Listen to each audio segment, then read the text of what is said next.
The boxing world is buzzing with anticipation as Lamont Roach Jr. prepares for a monumental rematch against Gervonta "Tank" Davis, a fight that promises to be a defining moment in both fighters' careers. This clash, targeted for June 21st in Las Vegas, is not just another bout. It's a pivotal chapter in a rivalry that has already shifted perceptions and sparked heated debates among fans and analysts alike. Their first encounter ended in a controversial draw, a result that left many questioning whether Roach had done enough to dethrone the seemingly invincible Davis. Now, with both fighters more familiar with each other's styles and stakes higher than ever, the rematch is poised to deliver a spectacle that could reshape their legacies. Roach, the underdog who stunned the boxing community by taking Davis to a draw, has been training with an intensity that reflects his hunger for greatness. His camp recently received a significant boost with the arrival of boxing legend Mike Tyson, whose presence has added both inspiration and credibility to Roach's preparation. Tyson, known for his ferocious knockout power and larger-than-life persona, has been vocal about his belief in Roach's potential. He trained alongside Roach, offering insights and encouragement, and predicted that Davis wouldn't last the distance. Tyson's endorsement is no small matter. His words carry weight in a sport where mental fortitude is as critical as physical prowess. "We'll see what happens," Tyson said, hinting at Roach's explosive capabilities, which could lead to a finish before the final bell. The first fight between Roach and Davis was a revelation. Roach, a massive 10-1 underdog, stepped up a weight class and defied expectations by outboxing Davis for significant portions of the bout. He was aggressive, landing jabs, body shots, and combinations with a volume that caught Davis off guard. Many fans and analysts, including those who scored the fight 7-5 in Roach's favor, believe a controversial moment in the ninth round, where Davis took a knee, which he attributed to slippery ring conditions, should have been ruled a knockdown. Had it been scored as such, Roach might have secured a victory. The draw, while a testament to Roach's resilience, left a bitter taste for those who felt he deserved the win. Davis, however, dismissed the incident, blaming "grease in his hair," a claim that echoed Amanda Serrano's frustration in a previous fight where she attributed a loss to similar conditions. This rematch is fueled by more than just the controversy of the first fight. Roach and Davis have a history that stretches back to their amateur days, giving them a deep understanding of each other's strengths and weaknesses. This familiarity adds a layer of intrigue. Does Roach possess a unique ability to frustrate or outmaneuver Davis in a way others can't? Their shared past suggests Roach may have cracked the code to neutralizing Davis's devastating power. Unlike many of Davis's opponents, who often wilt under his precise, explosive punches, Roach showed he could match fire with fire, using timing, defense, and heart to stay competitive. This dynamic has led some to draw parallels to historic rivalries, like Mike Tyson versus Evander Holyfield, where an underestimated challenger defied a fearsome favorite. Tyson himself has weighed in on the comparison, dismissing the notion that Davis mirrors his own style. While both fighters share a reputation for knockout power and have had legal troubles, Tyson insists their in-ring approaches differ significantly. Davis, however, has boldly claimed to surpass Tyson, not just in power but as a complete fighter. "I feel as though I have more skills than Mike Tyson," Davis said, emphasizing his speed, timing, and movement as part of a broader toolkit. This statement, while audacious, reveals Davis's confidence, and perhaps a hint of pressure. Tyson's response was measured but clear. Davis is a top-tier fighter, but Roach presents a formidable challenge that demands respect.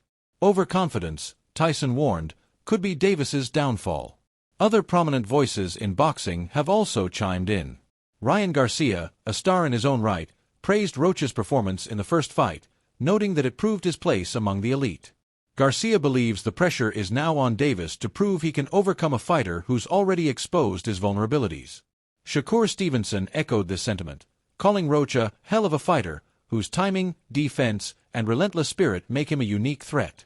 Stevenson predicted a war, not just a fight, underscoring the high stakes for both men. For Davis, a loss or another lackluster performance could tarnish his reputation as one of boxing's brightest stars. For Roach, a victory, especially a knockout, would catapult him into the sport's upper echelon. Roach's mindset heading into the rematch is one of quiet confidence tempered with fiery determination. When asked how he feels, he channeled Tyson's spirit, saying, "I'm feeling like Mike Tyson today." This wasn't arrogance but a reflection of his mental state, focused, aggressive, and ready to seize the moment. Roach emphasized that his performance will hinge on how he feels on fight night, a nod to the unpredictable nature of boxing where intangibles like willpower can tip the scales. His training camp has been meticulous, with a focus on sharpening his already impressive skills. Under the guidance of his father and trainer, Lamont Roach Sr., he's not just training harder but smarter, refining the blueprint that worked so well in the first fight. Davis, on the other hand, has been vocal about his belief in his superiority. His claim that smaller weight class fighters like himself inherently possess more skill than heavyweights like Tyson stirred some controversy, but it also highlighted his self-assuredness. "I hold that puncher power just like Mike Tyson did," Davis said, standing firm on his words. Yet, there's an undercurrent of frustration in his response to Tyson's involvement with Roach's camp. Davis's assertion that he has more power and better skills than Tyson suggests he's feeling the weight of expectations. The draw in their first fight was a blemish on his record, and while he remains the favorite, the pressure to deliver a decisive win is immense. The boxing community is divided on how the rematch will unfold. Some, like Garcia and Stevenson, see Roach as a live underdog capable of pulling off an upset. Others believe Davis, stung by the criticism of his last performance, will come out with a point to prove. In the first fight, Davis was uncharacteristically passive in the early rounds, landing only 1 or 2 punches per round.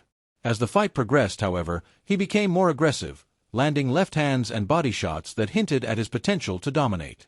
Analysts suggest that if Davis fights with the same intensity he showed against Ryan Garcia or Frank Martin, where he was the aggressor from the outset, he could stop Roach. The key, they argue, is for Davis to make it a dogfight, engaging in exchanges rather than waiting for counterpunching opportunities, where Roach thrives. Roach's strategy will likely build on his success in the first fight. His jab, bodywork, and high punch volume kept Davis on the back foot, forcing him to react rather than dictate. Roach's ability to stay composed under pressure and land sharp counters disrupted Davis's rhythm, preventing the knockout many expected. This time, Roach is chasing more than a decision. He wants a knockout, a statement that would cement his place in boxing history. "Every time I fight, I'm trying to knock somebody out," Roach said, acknowledging that stopping Davis would be a blessing and a testament to his relentless work ethic. Lamont Roach Sr. provided insight into the behind-the-scenes dynamics, revealing that even Davis recognized Roach's talent early on. Davis's hesitation to take the first fight wasn't fear but caution, a sign that he respected Roach's abilities. Boxing politics, however, pushed the fight forward, and the result was a clash that exceeded expectations. Roach Sr. is confident the rematch will be even more explosive, with both fighters elevating their game. "Put your seat belts on," he told fans, promising a performance that will leave no doubt about his son's prowess. The parallels to Tyson versus Holyfield are striking. Like Holyfield, Roach is seen as too small, too underestimated, yet possesses the heart and skill to challenge a destroyer. Holyfield's upset over Tyson in 1996 shocked the world, much like Roach's draw with Davis shifted perceptions. The boxing world loves an underdog story, and Roach embodies that narrative. He's not fighting for a payday but for a legacy, a chance to prove he belongs among the sports elite. Public opinion remains split. Some fans, like Jaron Ennis, argue that Davis's strong start in the first fight was overlooked, and the criticism he faced was more about his polarizing personality than his performance. Others, however, believe Roach was robbed, pointing to the uncounted knockdown as evidence. Social media buzz reflects this divide, with some calling the draw a business decision to protect Davis's marketability. Regardless, Roach's performance earned him widespread respect, transforming him from a relative unknown to a fighter fans want to see again. As the rematch approaches, both fighters are under pressure to deliver. For Davis, it's about reclaiming his aura of invincibility and silencing doubters. For Roach, it's about capitalizing on his momentum and proving the first fight was no fluke. The involvement of figures like Tyson, Garcia, and Stevenson only heightens the stakes, turning this into more than a fight. It's a cultural moment in boxing. Roach's custom gear and planned walkout with a rapper add a layer of showmanship, signaling his intent to make a statement both in and out of the ring. In the end, this rematch is about more than titles or records. It's about two fighters with a shared history, a controversial past, and a burning desire to define their legacies. Roach is chasing greatness, fueled by the belief that he can do what no one else has, stop Gervonta Davis. Davis, meanwhile, is determined to prove he's the complete package, a fighter who surpasses even the legends he's compared to. On June 21st, Las Vegas will witness a war that could redefine both men's careers, and the boxing world will be watching to see who emerges as the true victor.